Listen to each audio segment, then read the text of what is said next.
देखें 10.3.6 sign convention for spherical lenses.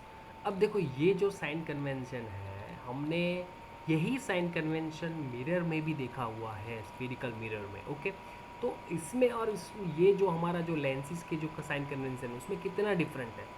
Sir कुछ भी डिफरेंट नहीं है। मैं दिखाऊँ, देखो आपको।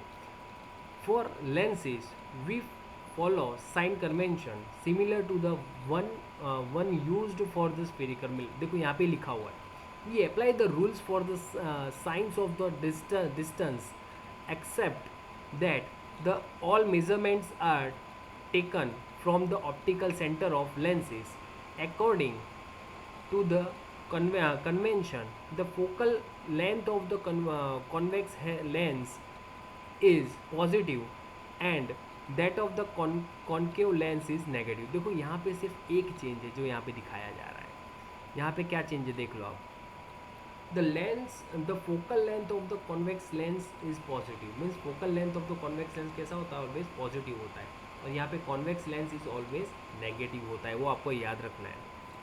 You must take care to apply appropriate sign for the values u, v, f, object height of h and image height of h dash।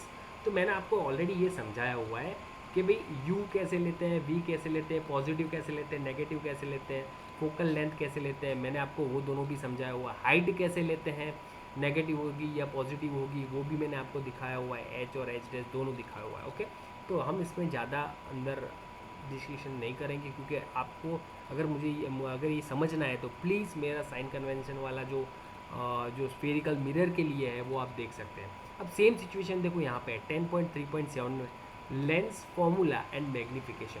तो देखो इसके अंदर क्या चेंज है पहले वो मैं आपको बता दूँ कि सेम फॉर्मूला इसके जैसा ही फॉर्मूला है, सिर्फ इसमें चेंज है। यहाँ पे वो जो फॉर्मूला था मिरर फॉर्मूला उसके अंदर यहाँ पे प्लस था और यहाँ पे क्या है?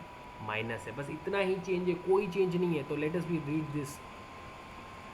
As we have the formula for the spherical mirror, we also have the formula for the spherical lenses.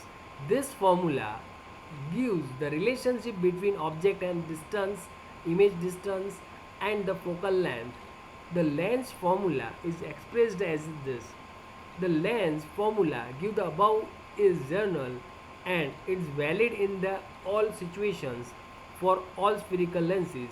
Take the proper care of the sign of the different quantities while putting the numerical values for the solving the problem related to the lenses। बस ये और कुछ नहीं, यहाँ पे ऐसा बोल रहा है कि सिर्फ आपको साइन जैसे जो u और v और फोकल लेंथ की जो हमको जो साइन रखनी है उसके ऊपर ही आपको ध्यान रखना है। और मैंने आपको ये साइन कन्वेंशन में आपको बहुत अच्छी तरह से पढ़ाया हुआ है। बस और कोई चेंज नहीं है, उसके जैसा ही है, कोई डिफरेंट नहीं है। सिर्फ एक पॉइंट याद रखना तो जो मैंने आपको बता दिया है। अब देखो ये जो नेक्स्ट पॉइंट है मैग्नीफिकेशन, तो हमने मैग्नीफिकेशन मिरर में भी पढ़ा हुआ है, सेम था, कोई चेंज नहीं था।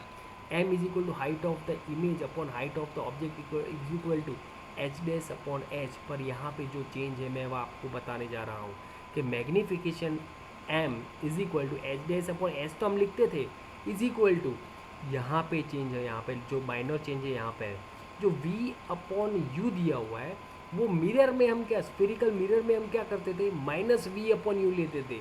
और यहाँ पे लेंसेज में हम क्या लेंगे? v अपॉन यू लेंगे। तो आपको ये जस्ट आपको डिफरेंस आपको याद रखना है।